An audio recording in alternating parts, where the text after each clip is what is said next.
Datuk Sri Siti ada tak tips elak batuk? Okey.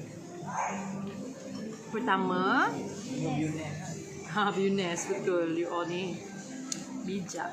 Okey. Yes, kita kena ambil makanan tambahan kesihatan lah. Yang mengandungi vitamin, ada high vitamin C, yang boleh bantu boost kita punya immune system. Contohnya macam Biocity yang saya minum pagi tadi.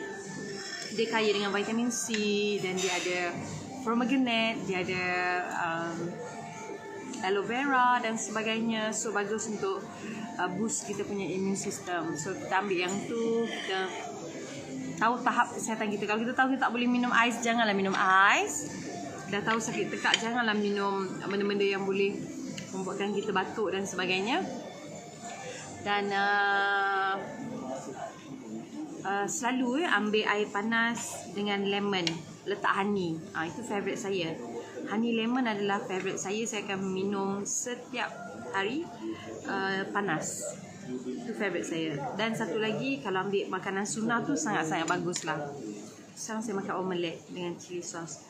Ambil habatus sauda. Habatus sauda, Masya Allah. Dia kan dah tertulis dia sebagai penawar kecuali mati.